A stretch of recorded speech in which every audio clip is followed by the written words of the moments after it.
Čau lidi, vítám vás u nového videa a tentokrát se podíváme opět na Smilovice. Myslím, že je zbytečné o Smilovicích dál mluvit, protože už o nich mluvím v x desítkách minulých videí, takže půjdeme rovnou na video. Na téhle akci bylo asi 8 nebo 9 lidí, teďka nevím, a hráli jsme samozřejmě půl na půl. Hráli jsme Team Deathmatch, potom jsme hráli o vlajku uprostřed, s tím, že vlajku musel člověk uprostřed uvnitř buňky bránit 5 minut a ten tým vyhrál a nakonec jsme si dali ještě jednou Team Deathmatch. Tak jo, dost kecání a jdeme na video. Dobré, jo. Můžeš střet za buňku. No, co se děje, jak jsme mrtví? Nic, já myslím, že už jsme zase živí.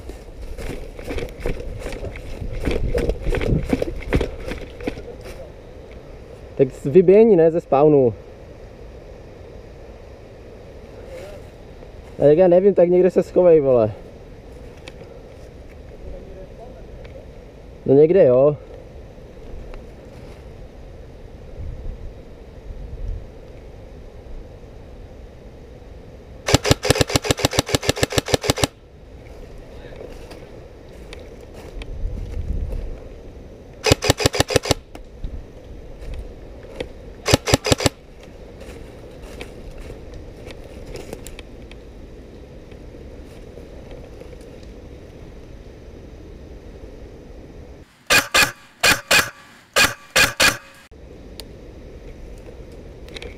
V buňce jsou. Tam nejde vidět, je tmavé.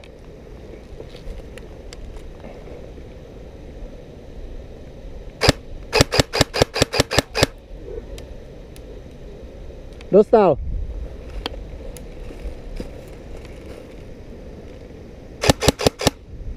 Za buňkou.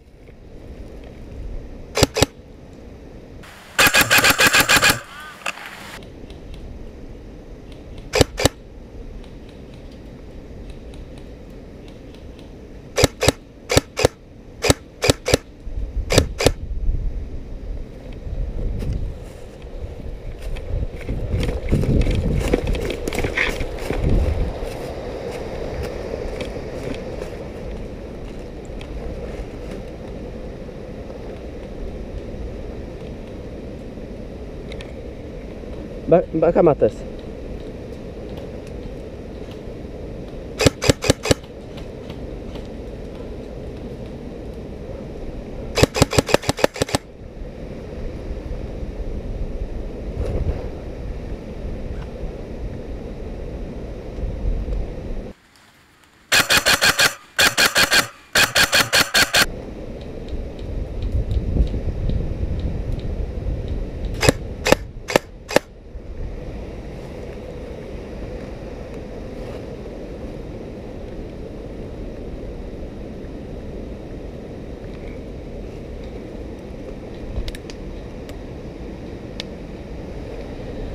Tak, tady jak mě sejmuli, tak respawn byl 2 minuty, takže to trošku zrychlím, ať tady nestrávíte 2 minuty díváním se, jak jsem mrtvej.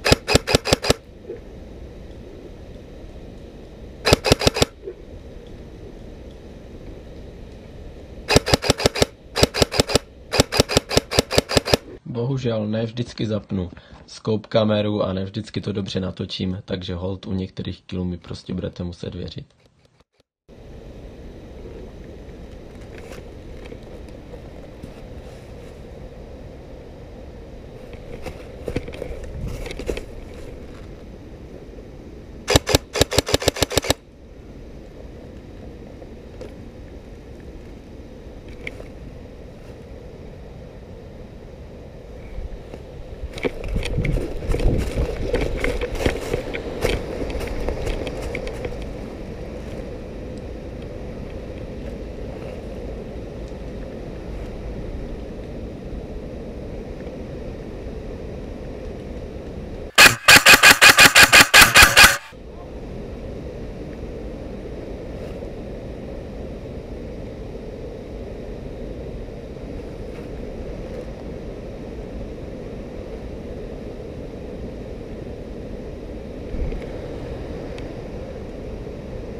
Tak a tady přichází ta situace, kde jsem si začal rozmýšlet, jestli tam vážně chci jít, protože tady je díra, že kdybych tam spadl nohou, tyjo, tak už asi nevylezu. Ale nakonec jsem se rozhodl, že to zvládnu a šel jsem dál.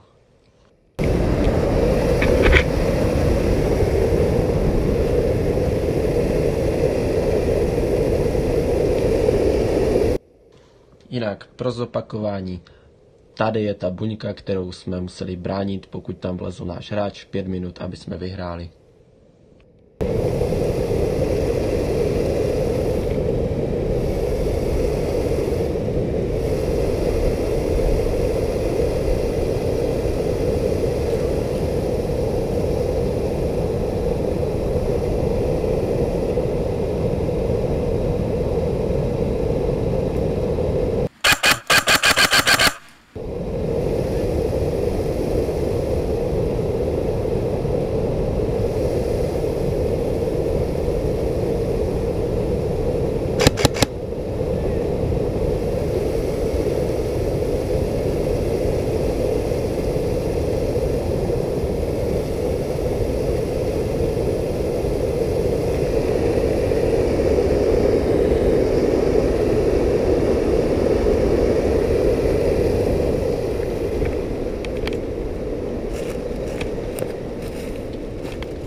Tak a tady pro změnu jsem zase zjistil, že mi došla baterka, takže jsem si rychle běžel vyměnit baterku za nabitou.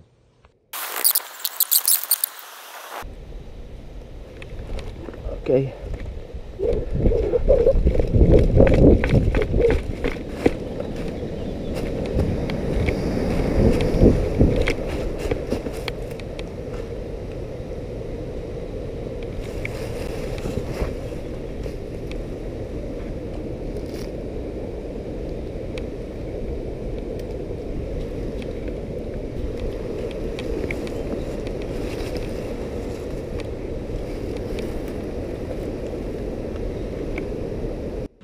Ano, je to přesně tak, jak to vypadá.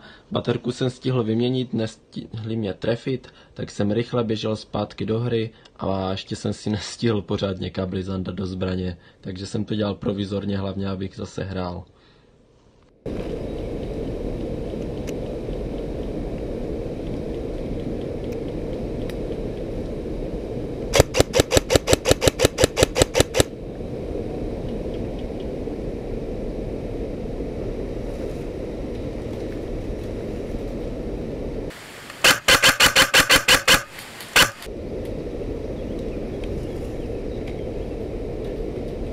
Matej, schovej se! Schovej se!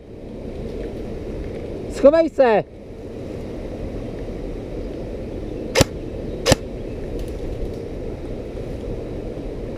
Dobrý, tady to zase trošku zrychlím, nic se tam neděje, víceméně jenom zandávám kable do zbraně, které se mi tam nepodařilo dát, než jsem začal střílet, takže to můžeme klidně urychlit.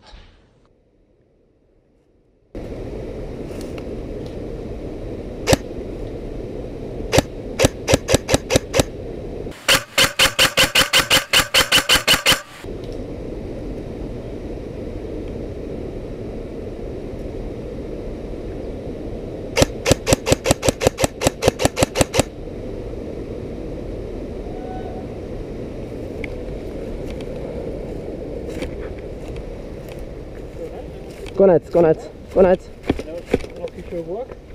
Tyjo, tak to fakt ne. Proč? Tak jo, první půlku videa máme za sebou a teďka pojďme na tu druhou. Tahle hra skončila tím, že jsme vyhráli a udrželi buňku 5 minut a teďka už jsme hráli potom jenom týden match. Takže se jdem podívat, jak to dopadlo a jak to vypadalo. Pokračujeme, jdeme dál. A už jdou. Já opět po minulé hře, která se neskutečně povedla, šel zase kolem řeky a snažil se zase překvapit ze spodu. I když nevím, jestli to bylo moc překvapení, když jsem tam byl minule, ale zkusit jsem to stejně zkusil.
Bohužel na scope kameře je malinká prodleva asi sekundu a tady už mám jenom záznam hráče po zásahu.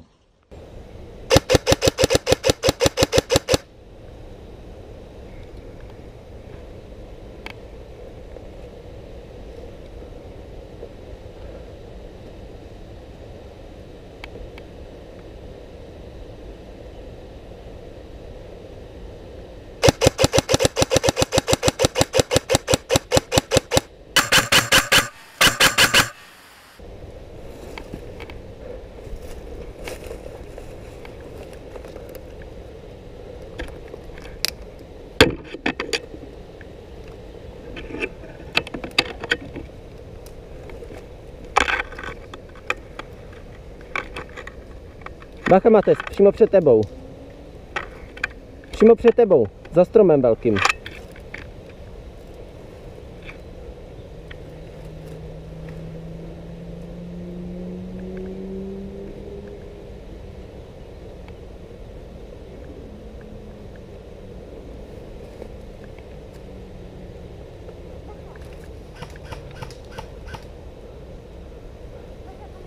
Jo, já vím.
Tak jo, teďka jsem to schytal, ale jelikož to byl deadmatch, tak jsem byl mrtvej a pro mě to skončilo.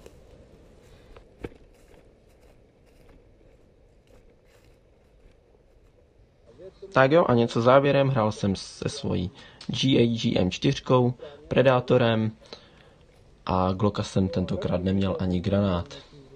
Tak to bylo asi všechno, já se na vás budu těšit u příštího videa, budu strašně rád, pokud zanecháte like, komentář nebo subscribe, pokud ještě nemáte, protože jsem se díval, že většina lidí, kteří se dívají na moje videa, ještě odběr nemají, takže budu určitě rád, že ho tady zanecháš a budu se na tebe těšit u dalšího videa. Tak jo, děkuji, že jsi díval a zatím čau.